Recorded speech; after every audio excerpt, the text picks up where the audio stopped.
ఇక ప్రభుత్వాన్ని ప్రశ్నిస్తే అరెస్టులు చేస్తున్నారని అరెస్టులకు భయపడేది లేదని తేల్చి చెప్తారు మక్తల్ మాజీ MLA Chittem Rammohan Reddy.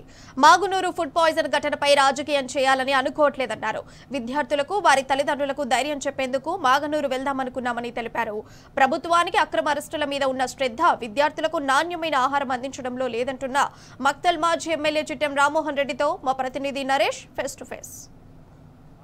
Food poison ఘటనలో ధర్నాలు చేస్తారనేటటువంటి అనుమానంతో మక్తల్ మాజీ ఎమ్మెల్యే చిట్టెం రామ్మోహన్ రెడ్డిని పోలీసులు ఇవాళ తెల్లవారుజామున అరెస్ట్ చేసి మద్దూరు పిఎస్కి తరలించారు. ఆయన ప్రస్తుతం మద్దూరు పిఎస్ నుంచి రిలీజ్ అయ్యారు. ఆయనతో మాట్లాడదాం. సార్, ఏంటి అరెస్టులు ఏంది, అసలు ఈ ఫుడ్ పాయిజన్ ఘటనలు ఏంది? గత 3-4 రోజుల నుంచి కూడా మీరు విద్యార్థులను కలుస్తూ ఉన్నారు, తల్లిదండ్రులు కలుస్తూ ఉన్నారు. ఎందుకు ప్రభుత్వం ఈ విధంగా నిర్బంధం చేస్తారు? ఇదంతా ఒక నియంత టైప్ కనపడుతుందండి. వాస్తవంగా చెప్పాలంటే మేము ధర్నా అనుకోలేదు, రాస్తారోక అనుకోలేదు, ఏమనుకున్నామంటే పిల్లల తల్లిదండ్రులు భయపడుతున్నారు బాగా అక్కడ. ఎందుకంటే నేను సాయంత్రం అంతా అక్కడ చూసి హాస్పిటల్ కాబట్టి ఒక ఆమెతో మన్నే తీసిపోస్తూ ఉంది. అరే ఇట్లా ఇంత దౌర్భాగ్యం పరిస్థితి అని చెప్పేసి ఒకసారి కూర్చొని పోయి పిల్లల తల్లిదండ్రులతో వస్తారు కదా, మాట్లాడి అందరూ సంజాయిద్దాము, మంచి ధైర్యం చెప్దామనే ఉద్దేశం అంతే మాది. అక్కడ పోయి ధర్నా చేయాలని కానీ మాకు అవసరం లేదు, ఎందుకంటే మాకు పిల్లలతో రాజకీయం చేసే అవసరం అంతకన్నా లేదు. అది ఈరోజు వాళ్ళు దాంట్లో ఒక మెసేజ్ ఏం పెట్టుకున్నారు మా వాళ్ళు అంటే, రేపు పొద్దున రామ్మోహన్ రెడ్డి గారు మానూరుకి వస్తున్నాడు, దయచేసి అందరు రండి అన్నారు. ఈరోజు మళ్ళీ ఏం దొరుకుతుందని భయమా మళ్ళీ ఏందో అర్థం కాలే. అది లోకల్ వాళ్ళు పెట్టుకున్న మెసేజ్ అది. దాన్ని చూసి ఇక ఇంటెలిజెన్స్ వాళ్ళు వీళ్ళు ఎక్కడ పట్టుకున్నారేమో ఇక నన్ను తీసుకొచ్చి మద్దూరు పంపించినారు. మక్తల్లో ఉన్న మా మండల టౌన్ ప్రెసిడెంట్ గారిని, మా మాజీ మార్కెట్ చైర్మన్ తీసుకొని నరవలు పెట్టినారు, ఉట్కూరులో పెట్టినారు, మానూరులను తీసుకొచ్చాడు, రూరల్ పోలీస్ స్టేషన్లో పెట్టినారు. అంటే మా బీఆర్ఎస్లోనే తీసుకొచ్చినారు అంతే. అంటే మా బీఆర్ఎస్ అంటే భయమా? మేము ఏం చేసినామని మంచి చేయడం తప్ప. నిన్న పిల్లలను తీసుకొస్తే కూడా మేము అంతా అక్కడ హెల్ప్ చేసినాం అంతే, మేము రాజకీయం చేయలే. స్కూల్ని కూడా ఇవాళ మొత్తం పోలీస్ భద్రతా వలయంలో ఉంది. ఆ చుట్టుపక్కల కూడా ఎవరు రావద్దు, 144 సెక్షన్ విధించినటువంటి పరిస్థితి మనకు అక్కడ కనిపిస్తాం. దాన్ని బట్టి అర్థం చేసుకోవచ్చు కదా ప్రభుత్వం ఎంత ఈరోజు భయపడుతుందో, లేకపోతే మళ్ళీ ఏమైనా చేస్తారనుకో. మేము ఎందుకు చేస్తాం, ఏం చేస్తామండి, అది ఏం చేసినా మేము చేసిందే కదా. స్కూల్ కూడా ఈరోజు మన ఊరు మన బడి కింద స్కూల్ మొత్తం బాగా చేయించింది, నేనే చేయించా. దాన్ని నేను ఖరాబ్ చేసుకుంటానా? నేను అంత పిచ్చోనా? వాళ్ళకుంది అవన్నీ ఆ మెంటాలిటీ, మాకు లేదు. మాకు ఏదన్నా సహకరించేది, అభివృద్ధి చేసేది అదే మెంటాలిటీ మన కేసీఆర్ గారు మాకు నేర్పింది కూడా.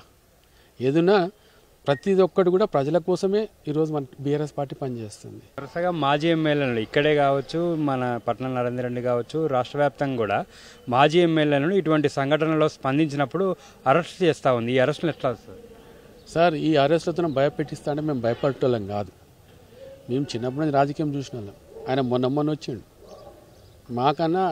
ముందర ఆయన సీఎం గారు ఒక జూనియరే, వాస్తవంగా చెప్పాలంటే పెద్ద గొప్ప ఏం కాదు. ఈరోజు ఆ జూనియర్ కిస్మత్కి ఆయన సీఎం అయిండు. నిలదొక్కో, మంచిగా చేయి, పేరు తెచ్చుకో అని మా ముఖ్యమంత్రి గారు, మన కేసీఆర్ గారు ఎన్నోసార్లు చెప్పిండు. మన స్కీములు చక్కగా నడిపితే చాలు మంచి పేరు వస్తుందని అన్నాడు. అది కూడా గ్రహించలే ఆయన. ఎవరు రోడ్డుకి వచ్చినాడు ఎట్లంటే అట్లా మాట్లాడతాడు. సన్యాసి అంటాడు, తెలివి లేదంటాడు, అదంటాడు, ఇది అంటాడు. మీరు చూస్తున్నారు, మనం పేపర్లో చూస్తున్నాము, టీవీలలో చూస్తున్నాం. ఇక ఆ హైడ్రా తెచ్చిపెట్టి ఎంత గబ్బులు చెప్పుకున్నాడంటే, ఇక నేను అనుకుంటా నా జీవితంలో నేను అంజయ్య గారు సీఎం ఉన్నప్పుడు చూసిన నా లైఫ్, నాకు తెలివినప్పుడు అంజయ్య గారు సీఎం. అప్పటి నుంచి ఇప్పటిదాకా ఏ ముఖ్యమంత్రి ఇది కానీ తిట్లు తినలే. తెలంగాణ రాష్ట్రం, ఆంధ్రప్రదేశ్ ఉన్నప్పుడు కూడా. కానీ ఇన్ని తిట్లు తింటున్నాడు అంటే దాని అర్థం ఏంటి? ఈయనకు పని వస్తుందా రాదా?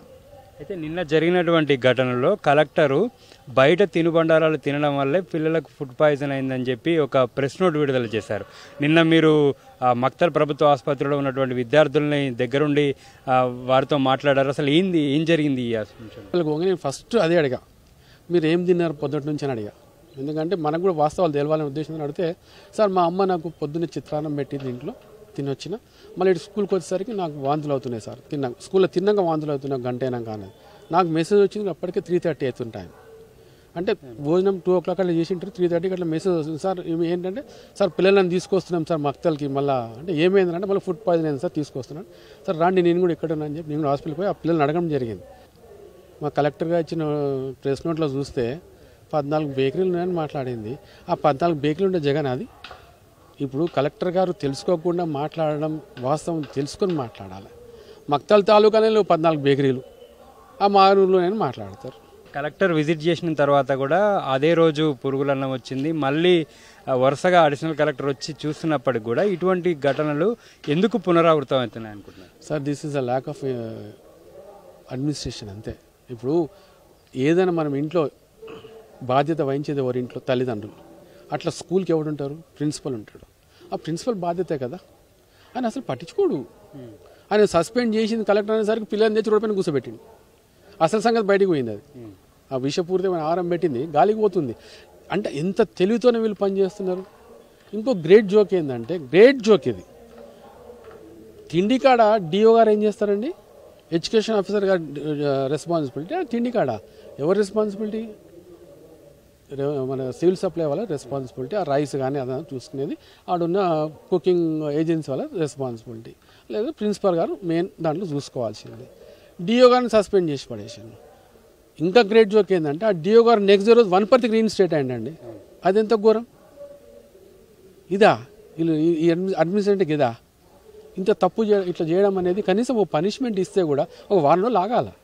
ఏం డిమాండ్ చేశారు సార్? వరుస ఫుడ్ పాయిజన్ ఘటనలు మీ ప్రాంతంలో మీ విద్యార్థులంతా కూడా ఇబ్బంది పడతా ఉన్నారు. ప్రభుత్వాన్ని నేను ఒకటేనండి, ఇలాంటివన్నీ ఈ అరెస్టులు బంద్ చేయమని చెప్పండి. ముందస్తు అని మాట్లాడతారు. ముందస్తు మమ్మల్ని అరెస్ట్ చేసిర్రు, కానీ ఇక్కడ కాదు మాకు ముందస్తు చేసేది. అక్కడ పిల్లలకు భోజనాలకు ముందస్తుగా భోజనాలు సరిగ్గా చేయండి. మంచిగా పిల్లలకు భోజనం పెట్టేటప్పుడు ముందస్తుగా అన్ని చూసుకోవాలి. మంచిగా ఉన్నాయా లేవా గది చూసుకోమని చెప్పండి. ప్రభుత్వ యంత్రాంగం మాగనూరు ఫుడ్ పాయిజన్ ఘటనలో పూర్తిగా విఫలమైందని, విద్యార్థులకు నాణ్యమైనటువంటి సరుకులతో భోజనం అందించకపోవడం వల్లే ఇటువంటి ఫుడ్ పాయిజన్ ఘటనలు పునరావృతం అవుతున్నాయని, మాజీ ఎమ్మెల్యేగా ఉన్నటువంటి నన్ను అరెస్ట్ చేసి ప్రభుత్వం ఇటువంటి అరెస్టులు కాదు, కేవలం విద్యార్థులకు అందించేటటువంటి భోజనం పట్ల ముందస్తు జాగ్రత్తలు తీసుకోవాలని మాజీ ఎమ్మెల్యే చిట్టెం రామ్మోహన్ రెడ్డి ప్రభుత్వాన్ని డిమాండ్ చేస్తున్నారు. బిడిన్ శంకర్తో నరేష్, టీ న్యూస్, నారాయణపేట జిల్లా.